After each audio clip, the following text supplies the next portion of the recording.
It all began one cold January night when I was kneeling in front of my mother's fireplace, drying my hair. Outside, the snow was falling over London, and the footsteps and the noise of the traffic were muffled.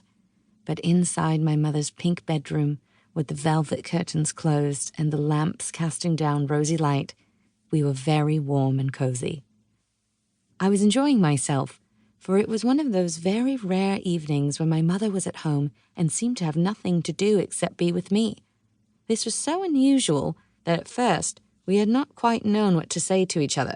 But we had watched television, and then she had brought out a pile of magazines full of patterns and had let me choose a new summer dress.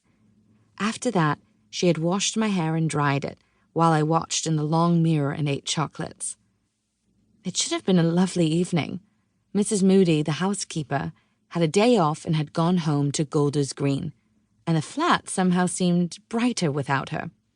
I was fond of Mrs. Moody, who looked after me far more than my mother did, but she was not a very cheerful person to have around.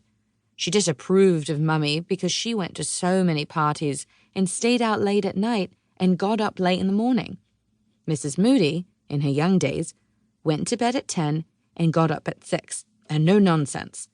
But as Mummy usually went to bed at 2 and got up at 10, I couldn't see that she was really any lazier than Mrs. Moody. They both spent exactly the same number of hours in bed. Mrs. Moody disapproved of me, too, because she thought I had too many party clothes and too many cream cakes for tea. I had heard her tell the cook in the flat downstairs that I would grow up to be a butterfly like my mother. The cook had replied that, for all my fine clothes, I was a plain little thing. But I didn't understand what she meant. "Mummy," I said, tossing back my hair and looking up at her, "you still haven't told me what day I'm going back to school. It must be soon now." My mother was silent for some minutes, and I began to wonder what was the matter. I had asked twice before, and she had changed the subject.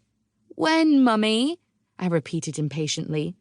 Instead of answering this simple question, my mother suddenly said, "Elaine, would you like to go to the country?" I twisted my head around and stared at her. "The country?" I repeated. "Why? Where? Do you mean instead of going to school?"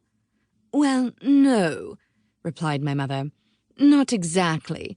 I mean, you'd go to school in the country, and I'm sure you'd love it when spring comes. The thing is, Elaine, I've got the offer of a marvelous job, but it means traveling about and going abroad, and I just can't take you with me." "Well," I said, after thinking it over for a few minutes, "I think I'd rather stay here with Mrs. Moody. I'd be at school all day, and we'd be all right in the evenings. You'd be home for the holidays, wouldn't you?" "But, darling," answered my mother rather impatiently, because she always liked everyone to agree with her plans at once, "you don't understand. We couldn't possibly afford to keep the flat and Mrs. Moody just for you. You'll simply love it in the country. And there is such a nice family who is willing to have you. They've got 6 children, and there's a girl called Janet who's only a few months younger than you. But if you give up the flat and Mrs. Moody," I said blankly, "where will my home be? I mean, I won't belong anywhere." My mother gave a little shrug of annoyance, and I knew she thought I was being naughty and difficult. But I couldn't help it. I didn't particularly mind Mummy going, for I never saw her much in any case. But Mrs. Moody and the flat were a different matter. I would be like a stray cat and not belong anywhere. Besides, if I did go to the country and I didn't...